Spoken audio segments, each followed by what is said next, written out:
ধর্ম হোক যার যার, বড় মা সবার। জয় বড় মায়ের জয়। বড় মার চরণতলে প্রণাম জানিয়ে আজকের এই ভিডিওটি শুরু করছি।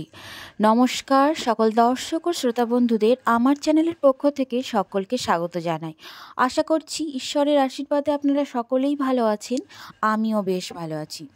বন্ধুরা, আমরা নৈহাটির বড় মার কথা অনেকেই জানি, আর সেই বড় মায়ের মহিমা, তার মাহাত্ম্য, কেনই বা বড় মা নামে ডাকা হয়, সমস্ত কিছু আমরা কম বেশি অনেকেই কিন্তু জানি। আজকে আমি তোমাদের সাথে শেয়ার করব এই বড় মায়ের এক অলৌকিক ঘটনা। আশা করছি আপনাদের ভালো লাগবে, পুরো ভিডিওটি দেখার অনুরোধ রইল। বাংলার এক বিখ্যাত ও জাগ্রত কালী হলেন নৈহাটির বড় মা। এক অমুক টানে প্রতি বছর হাজার হাজার ভক্ত মানত করেন এবং পূজা দেন, ভিড় করেন এক ঝলক শুধু মায়ের দেখার জন্য। নৈহাটির অরবিন্দ রোডের ধর্মশালা বড় কালী ঠাকুরকেই স্থানীয়রা বড় মা বলে ডাকেন। সেই থেকেই চারিদিকে ঝড়ের গতিতে ছড়িয়ে পড়ে মায়ের এই কাহিনী।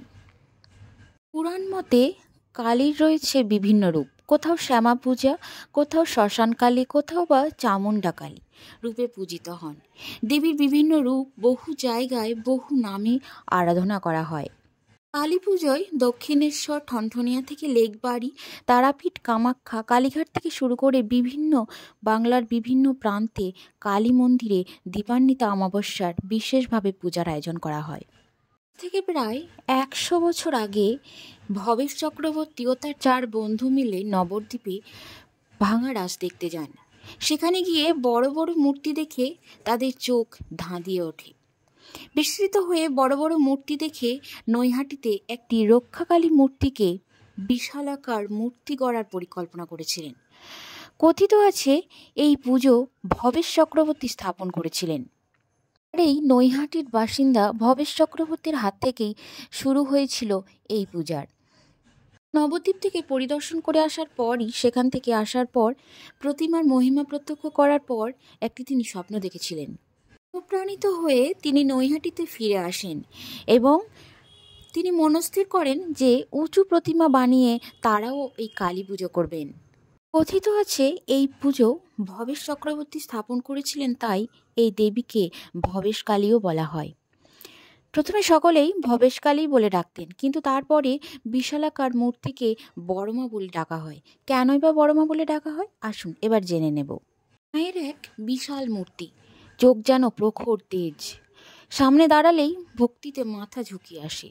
স্থানীয়রা বলেন অলৌকিক শক্তি রয়েছে মায়ের মধ্যে। জানা যায় এই কালী মূর্তির উচ্চতা 21 ফুট। উচ্চতার কারণে স্থানীয় বাসিন্দাদের কাছে দেবী বড়মা নামে পরিচিত পেতে থাকেন, আর সেই নামই লোকমুখে ছড়িয়ে পড়ে রাজ্যবাসীর কাছে। আর এই কারণের জন্যই দেবীকে বড়মা বলে ডাকা হয়। নৈহাটির বড় মায়ের একটি স্থায়ী মন্দির রয়েছে। সেখানে নিয়মিত পূজা হলেও পূর্বে যে জায়গায় রক্ষাকালী পূজা করা হতো কালী পূজায়, সেখানেও প্রতি বছর মৃন্ময়ী রূপে প্রতিষ্ঠা করা হয়। সেখানেই পূজা করা হয়। কোজাগরী লক্ষ্মী পূজায় খুঁটি পুজো করা হয়। তারপর স্থানীয়দের মতে এই পুজো সার্বজনীন হলেও কারোর কাছ থেকে কখনোই চাঁদা বা দক্ষিণা নেওয়া হয় না। দেবীর গায়ের গয়না থেকেই ভোগ, পূজার সামগ্রী, পূজার সমস্ত খরচা করে থাকেন সাধারণ ভক্তরা। কালী পুজোর সকাল থেকেই এই ঐতিহ্যবাহী পূজায় হাজার হাজার মানুষের ভিড় হয়। অনেকে দণ্ডি কাটেন, মনোবাসনা পূরণ করার জন্য গঙ্গা স্নান করে প্যান্ডেলে দণ্ডি কাটেন। বহু দূর দূরান্ত থেকে মাকে দেখার জন্য বহু মানুষের ঢল নামে।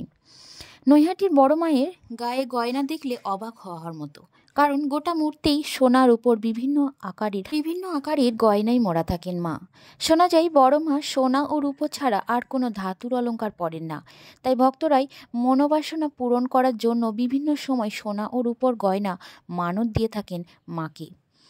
হিসাব বলছে প্রায় 1.5 কোটি টাকার গয়না পরেন বড়মা। প্রতি বছর কালী পুজোয় সেই গয়না পরিয়ে পূজা করা হয়। স্বর্ণালঙ্কার এবং রৌপ্য অলঙ্কারে সেজে ওঠেন বড় মা। পুজোর দিন মাকে 100 কেজির গয়না পরানো হয়। থাকে কড়া নিরাপত্তা।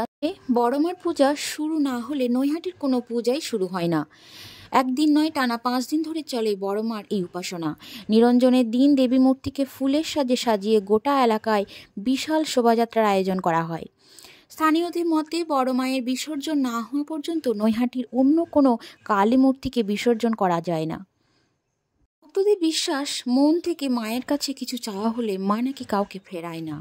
আর সেই থেকেই উঠে এসেছে ধর্ম হোক যার যার, বড় মা সবার। জয় বড় মায়ের জয়। বড় মায়ের আশীর্বাদে সকলে ভালো থাকুন। আজকের ভিডিওটি এখানেই সমাপ্ত করছি। আশা করছি আপনাদের ভালো লেগেছে। আবারও দেখা হচ্ছে আপনাদের সাথে পরবর্তী ভিডিও নিয়ে। ততক্ষণে ভালো থাকুন, সুস্থ থাকুন, আপনাদের পরিবারের খেয়াল রাখুন। বড় মার আশীর্বাদ সকলের উপর বর্ষিত হোক। ধন্যবাদ সকলকে এতক্ষণ ভিডিওটির সাথে জুড়ে থাকার জন্য।